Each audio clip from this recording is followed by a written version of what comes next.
السلام عليكم، مرحبا بكم. كنتمنى ان شاء الله تكونوا بخير وعلى خير.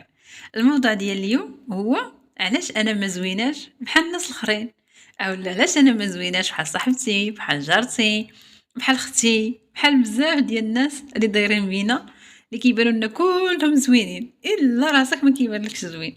ان شاء الله هذا المشكل مع هذا الفيديو هو من بزاف ديال الفيديوهات، حيت فيديو واحد ما يمكنش يحل هذا المشكل هذا، ولكن إن شاء الله غتكون هذا هو البداية باش أنك تبان لك راسك زوينة فنة كتحمقي.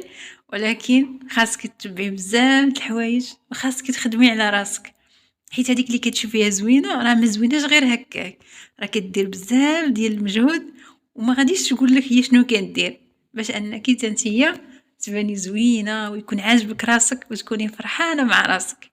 وهاد المشكل راه ماشي غير ربة بيت اللي كتعاني منه، لان كتكون عندها مثلا نقولوا ما كتلبسش مزيان، اولا كتحس براسها انها خصها بزاف د الحوايج باش توصل باش انها تبان زوينه.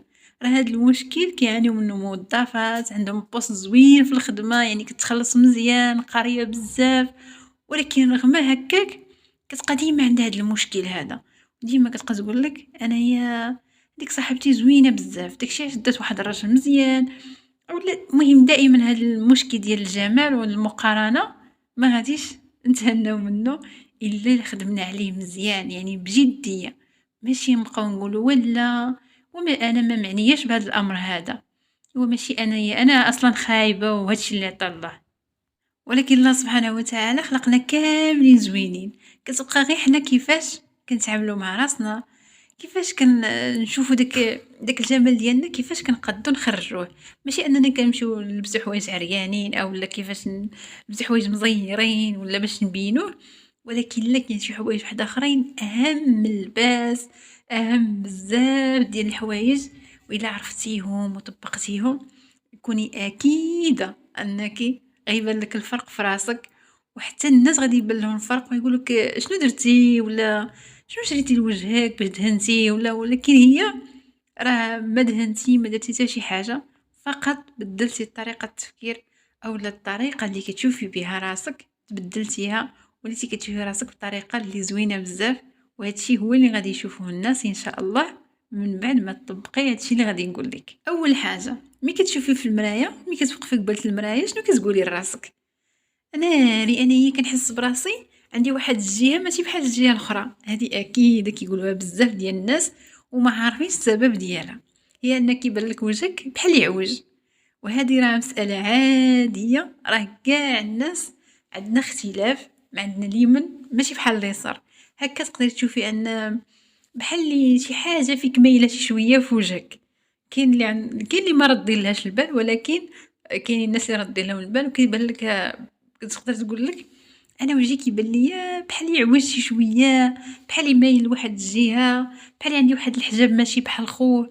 المهم احنا عندنا النص في الوجه ديالنا ماشي بحال النص الاخر، يعني فيه واحد الاختلاف بسيط، ولكن راه كاين هذا المشكل ديال الاختلاف اللي عندنا في الوجه ديالنا احنا طرقناه، يعني بقاو لنا شي مشاكل واحده اخرى، بحال زعما يكون عندك شي مشكل اللي فعلا بصح هو كاين مشكل، بحال مثلا عندك شي توحيمه، عندك شي حاجه في وجهك، عندك الكلاف، عندك شي ليطاش في وجهك، عندك شي مشكل في سنانك، المهم شي مشكل اللي بصح هو داك المشكل راه كاين بصح، ولكن حنا كيفاش نديرو نتعاملوا معاه باش يولي يشوفوه الناس عادي، اولا ما حنا ما عندناش غرض بالناس. يعني فاش تشوفي انت راسك في المرايه تقولي مالي انا زوينه، شنو ناقصني؟ حتى شي حاجه ما ناقصاني، يعني ما شاء الله يعني الله سبحانه وتعالى عطاني انا من الجمال ديالي. ما تبقيش تشوفي راسك بديك النظره اللي لا وانا رينا ناقصاني هادي، وشوف انا كيفاش دايره، وهادي ماشي بحال هكا، وانا خصني تكون بحال هكا، وخصني نزيد شي حاجه ولا ننفخ شي حاجه ولا نقاد شي حاجه ولا فهمتيني. يعني باش تهني من هذا المشكل هذا خصك تاخدي قرار مع راسك منين سمعتي هذا الفيديو هذا، ما تبقايش تشوفي راسك في المرايه وتقولي انا ما زويناش اولا انا خصني نصلح هذه الحاجه. هي فعلا الا كان ديك الحاجه خصها تصلح صلحيها، ولكن ما تبقيش نتيا كتقولي لا لا خصني نصلحها خصني نصلحها، هذه اللي مخيباني هذه اللي دايراني.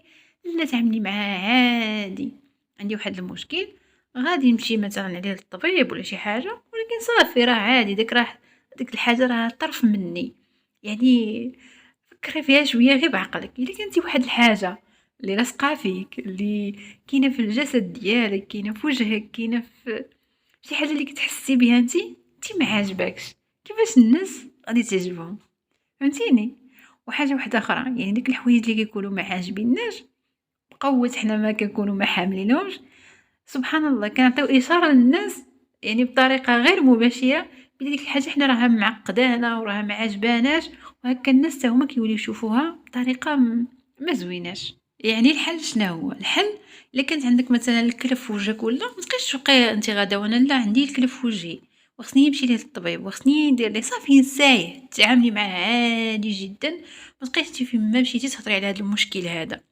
او اللي كانت عندك شي توحيمه اولا شي حاجه مهم، شي طبعه ولا شي حاجه قديمه ديال الطفوله طحتي تحرقتي، المهم عندك شي حاجه في وجهك، ما تبقايش كل مره انك تخبعيها وتدهني وتحاولي انك يعني الا كانت شي حاجه اللي كبيره بزاف احسن انك بغيتي تدهنيها ولا شي حاجه دهنيها مثلا في الدار، ما تحاوليش انك كيفاش تكوني قاعده مع الناس تبقاي تخبعيها، لانك محلك انت كتخبعيها والناس كيزيدوا يلتفتوا لديك القضيه هذيك. وكذلك الا كان عندك مشكل في سنان ما تبقايش انت كضحكي وانت دايره يديك على فمك، صافي ضحكي عادي فقط لانه يكون نقيا، ماشي انت كضحكي وما بقى فيهم الماكله ولا شي حاجه بحال هكا. ولكن الا كانوا واخا يكون فيهم مشكل ضحكي عادي، ما ديرش يديك على فمك، لانك ملي كديري يديك على فمك عاد الناس ما كيلتفتوا لداك المشكل اللي عندك. وهاد الخطوات غير في الاول، لكن من بعد فاش غتبداي تخدمي على راسك مزيان ان شاء الله مازال نشارك معكم فيديوهات واحد اخرين غيولي واخا يكون عندك مشاكل واخا يكون عندك شي حاجه كانت معقداك غتولي تبان عادي وغتنسايها اصلا، وحتى الناس غتلقيهم حتى هما نساو داك المشكل اللي كنتي اصلا كيبان لك مشكل.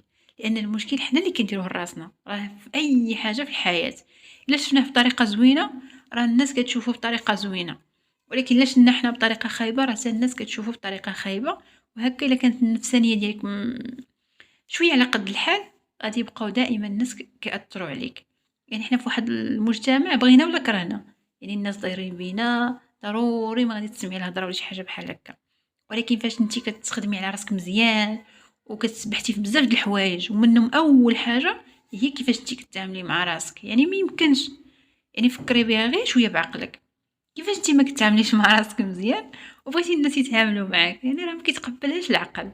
وحاجه واحده اخرى هي ما تبقايش تقارني الجمال ديالك بالناس اللي دايرين بك، بقاي تقولي مثلا انا بغيت مثلا عينيا يكونوا بحال عينين فلانه، ومع العلم انت عينيك يقدروا يكونوا احسن منها، غير انت هي كتبان لك هذيك يمكن سمعتيهم كيقولوا لك زوينه هذيك زوينه، وانت راه الناس يقدروا يكونوا كيهضروا عليك زوينه ولكن ما هضروش قدامك. فهمتيني يا صاحبتي؟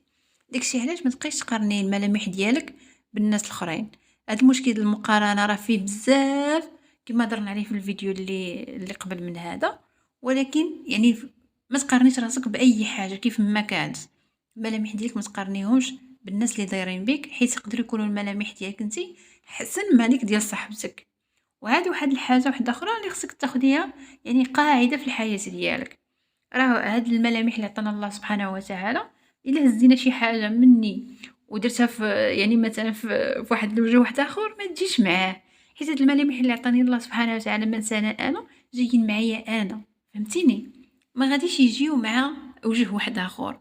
الله سبحانه وتعالى عطانا داك العينين الحجبان المنخار الوجه كل حاجه عطانا الله سبحانه وتعالى جايه معنا حنا، يعني جايه مع شخصيتنا جايه مع الملامح ديالنا، يعني كل حاجه جايه مع بعضياتها. الا حيدنا ودرنا في وجه واحد اخر ما غاديش تجي معاه. داكشي علاش خصك تحمدي الله وتشكريه لان عطاك واحد الملامح اللي خاصه بك، يعني ما كيتشبه حتى شي واحد، يعني شي حاجه اللي ديالك بوحدك.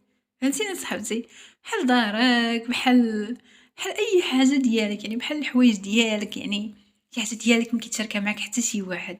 يعني هاد القضيه خصك تكوني حامده الله وشاكره عليها، ماشي انك تبغي ملامحك يكونوا بحال الناس.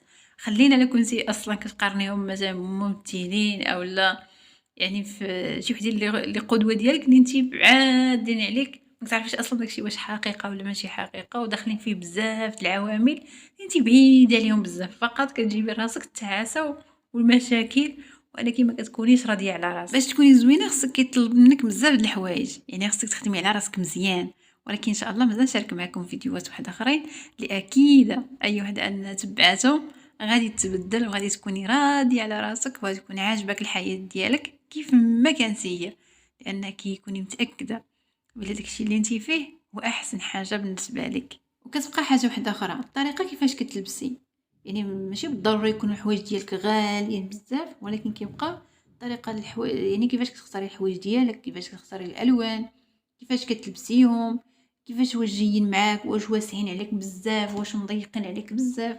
يعني حتى هاد المساله هذه كتلعب دور كبير.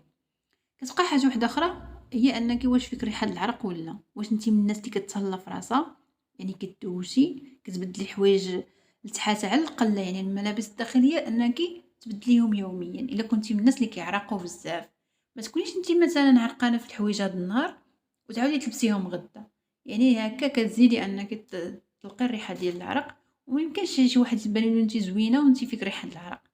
يعني ابسط حاجه غيقدر يقولها حتى لو كنتي بصح ملامحك زوينه ومقاده وعطاك الله سبحانه وتعالى واحد الجمال اللي زوين، يقولك واش هذيك زوينه ولكن محفونه وفيها ريحه العرق كتدوخ، فهمتيني؟